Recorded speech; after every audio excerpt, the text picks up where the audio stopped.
জানিয়ে দেব এই মুহূর্তে হাতে পাওয়া সর্বশেষ গুরুত্বপূর্ণ আপডেট বাংলা সংবাদ। শুরুতেই থাকছে শেখ হাসিনা এবং শেখ রেহানাকে কটাক্ষ করে যা বলেন সোহেল তাজ। গত 5 আগস্ট তীব্র প্রাণঘাতী আন্দোলনের মুখে দেশ ছেড়ে ভারতে পালিয়ে আশ্রয় নেন ক্ষমতাচ্যুত সাবেক প্রধানমন্ত্রী শেখ হাসিনা। আওয়ামী লীগ সরকারের পতনের পর থেকে দেশে নানা দাবি দেওয়ার নগরীতে রূপ নেয় ঢাকা শহর।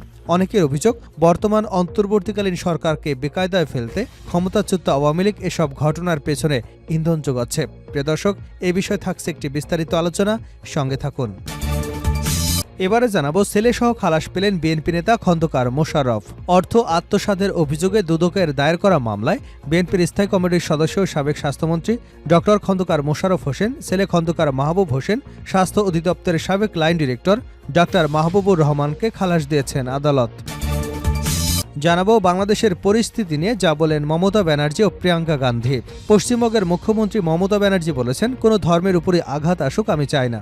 এখানে ইসকনের যিনি আছেন তাদের সঙ্গে আমাদের কথা হয়েছে। এটা যেহেতু অন্য একটি দেশের বিষয়, তাই কেন্দ্রীয় সরকারকেই প্রয়োজনীয় ব্যবস্থা নিতে হবে। এই ইস্যুতে আমরা কেন্দ্রীয় সরকারের পাশেই আছি। এবারে জানাবো, শেখ হাসিনা ইসকন দেশের বিরুদ্ধে ষড়যন্ত্র শুরু করেছে মান্না। নাগরিক ঐক্যের সভাপতি মাহমুদুর রহমান মান্না বলেছেন, আমার দেশের ইসকন এবং হিন্দুদের নিয়ে ভারতের এত মাথা ব্যথা কেন? আগে শেখ হাসিনা ভারতের পা ধুয়ে পানি খেত, এখন আমরা তাদের দিকে পা বাড়াই না। জানিয়ে দেব, দুর্নীতির মাধ্যমে গড়ে তোলা সম্পদ জনগণকে ফেরত দেওয়া না গেলে কিসের বিপ্লব? দুর্নীতি এবং লুণ্ঠনের মাধ্যমে যে সম্পদ গড়ে তোলা হয়েছে তা কেন বাজেয়াপ্ত করা হলো না? এই প্রশ্ন তুলেছেন অর্থনীতিবিদ দেবপ্রিয় ভট্টাচার্য। দুর্নীতির মাধ্যমে সম্পদের যে পাহাড় গড়ে তোলা হয়েছে তা জনগণকে ফিরিয়ে দিতে না পারলে কিসের বিপ্লব হলো? এবং সর্বশেষ জানাবো আন্তর্জাতিক সংবাদ। এবার বিক্ষুব্ধ ইসরায়েলিরা পার্লামেন্টে নেতানিয়াহুর কার্যালয় অবরোধ। এবার নেতানিয়াহুর বিরুদ্ধে বেজায় চটেছে ইসরায়েলিরা। তারা ইসরায়েলের পার্লামেন্ট নেসেটে প্রধানমন্ত্রী নেতানিয়াহুর কার্যালয় অবরোধ করেছেন। বুধবার ইসরায়েলের সংবাদ মাধ্যম টাইমস অফ ইসরায়েলের এক প্রতিবেদনে এ তথ্য জানানো হয়েছে। প্রতিবেদনে বলা হয়েছে, গাজায় 1 বছরেরও বেশি সময় ধরে আটক রয়েছেন ইসরায়েলি জিম্মিরা। বুধবার তাদের স্বজনরা প্রধানমন্ত্রী বেনিয়ামিন নেতানিয়াহুর নেসেট অফিসের প্রবেশপথ অবরোধ করেছে। জিম্মিদের ফেরাতে গাজায় যুদ্ধবিরতির চুক্তির দাবিতে তারা এই অবরোধ করেন। এতক্ষণ শিরোনাম শুনছিলেন, এবার বিস্তারিত। প্রিয় দর্শক, আপনি যদি এই চ্যানেলে নতুন হয়ে থাকেন, ভিডিওটি দেখতে দেখতে চ্যানেলটি সাবস্ক্রাইব করে আমাদের সঙ্গে থাকুন। আর এই ভিডিও সম্পর্কে আপনি আপনার মূল্যবান মতামতটি কমেন্ট বক্সে জানিয়ে দিন। আর হ্যাঁ প্রিয় দর্শক, জানিয়ে দিন ভিডিওটি কোথা থেকে দেখছেন। শেখ হাসিনা রেহানাকে কটাক্ষ করে যা বললেন সোহেল তাজ। 5 আগস্ট তীব্র প্রাণঘাতী আন্দোলনের মুখে দেশ ছেড়ে ভারতে পালিয়ে আশ্রয় নেন ক্ষমতাচ্যুত সাবেক প্রধানমন্ত্রী শেখ হাসিনা।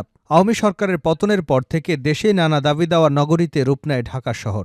অনেকের অভিযোগ, বর্তমান অন্তর্বর্তীকালীন সরকারকে বেকায়দায় ফেলতে ক্ষমতাচ্যুত আওয়ামী লীগ এসব ঘটনার পেছনের ইন্ধন যোগাচ্ছে।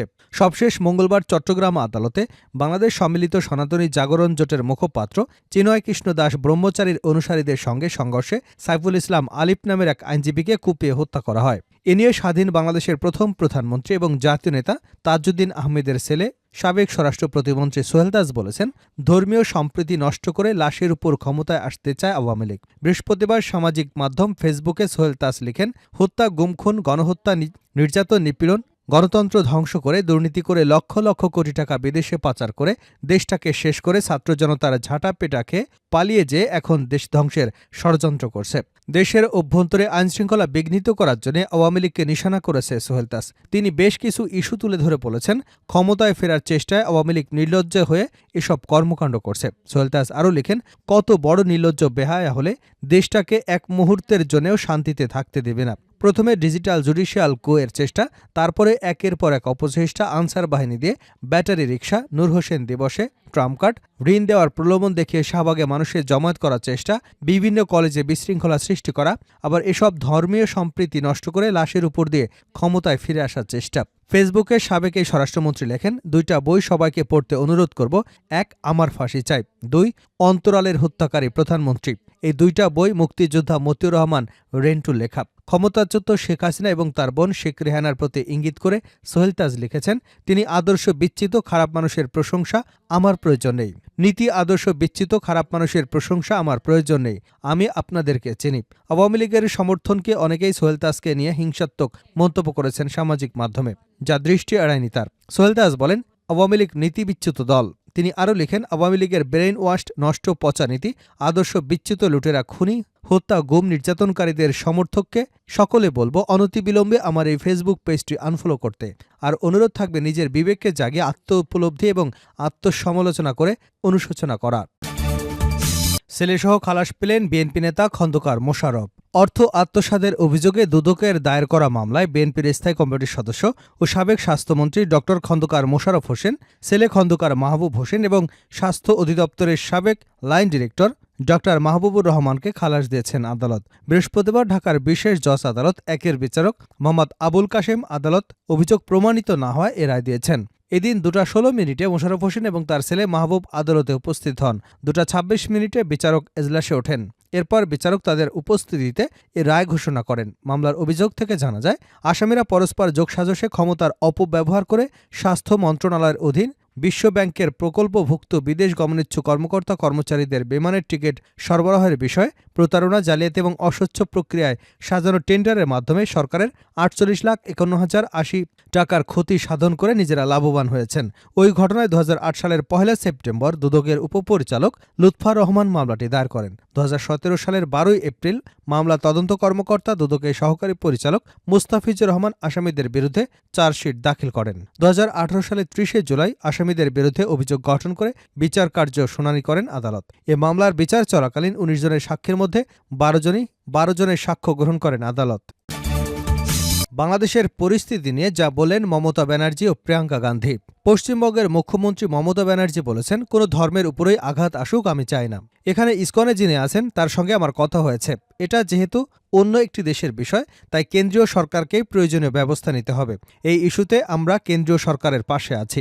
বৃহস্পতিবার পশ্চিমবঙ্গ বিধানসভায় সাংবাদিকদের সঙ্গে কথা বলতে গিয়ে মমতা ব্যানার্জি বাংলাদেশের সাম্প্রতিক ঘটনাবলী নিয়ে এক প্রশ্নের জবাবে এ মন্তব্য করেন। এর আগে তার দলের একজন সংসদ সদস্য সৌগত রায় দিল্লি সংসদ ভবনের সংবাদ সংস্থা পিটিআইকে বলেছিল, খুবই দুঃখজনক ঘটনা, চিন্তার বিষয়। হিন্দুদের উপরে এই অত্যাচার হওয়া উচিত নয়। আমি এ ধরনের ঘটনার নিন্দা জানাই। তবে তৃণমূল কংগ্রেসের দলনেত্রী মুখ্যমন্ত্রীর কাছ থেকে বাংলাদেশের হিন্দু সন্ন্যাসী চিনয় কৃষ্ণ দাসকে গ্রেপ্তার করা এবং তার পরবর্তী সহিংসতা নিয়ে এই প্রথম মন্তব্য শোনা গেল।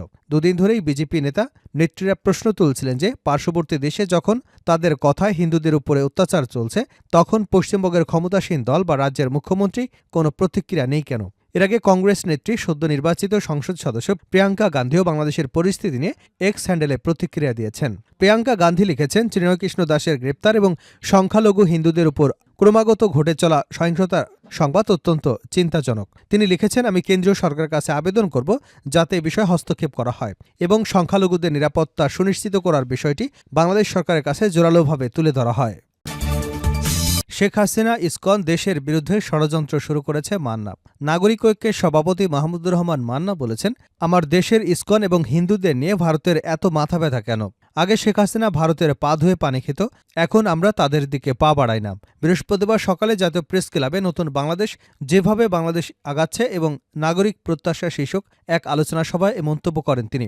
ক্ষমতাচ্যুত সাবেক প্রধানমন্ত্রীকে আশ্রয় দেওয়ায় ভারতের সমালোচনা করে তিনি বলেন, শেখ হাসিনাকে আশ্রয় দিয়ে খুব বাজে কাজ করেছে ভারত। সাম্প্রতিক ইসকন ইস্যু নিয়ে মান্না বলেন, নরেন্দ্র মোদী, শেখ হাসিনা, ইসকন তারা সবাই মিলে দেশের বিরুদ্ধে ষড়যন্ত্র শুরু করেছে।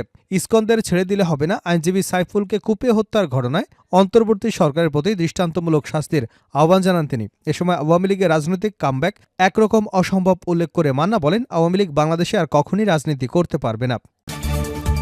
শেষ করছে আন্তর্জাতিক সংবাদ দিয়ে। এবার বিক্ষুব্ধ ইসরায়েলিরা পার্লামেন্টে নেতানিয়াহুর কার্যালয় অবরোধ। এবার নেতানিয়াহুর বিরুদ্ধে চটেছেন ইসরায়েলেরা। তারা ইসরায়েলের পার্লামেন্ট নেসেটে প্রধানমন্ত্রী নেতানিয়াহুর কার্যালয় অবরোধ করেছেন। বুধবার ইসরায়েলি সংবাদ মাধ্যম টাইমস অফ ইসরায়েলের এক প্রতিবেদনে এ তথ্য জানানো হয়েছে। প্রতিবেদনে বলা হয়েছে, গাজায় 1 বছরেরও বেশি সময় ধরে আটক রয়েছেন ইসরায়েলি জিম্মিরা। বুধবার তাদের স্বজনেরা প্রধানমন্ত্রী বেনিয়ামিন নেতানিয়াহুর নেসেট অফিসের প্রবেশপথ অবরোধ করেছে। জিম্মিদের ফেরাতে গাজায় যুদ্ধবিরতির চুক্তির দাবিতে তারা এই অবরোধ করেন।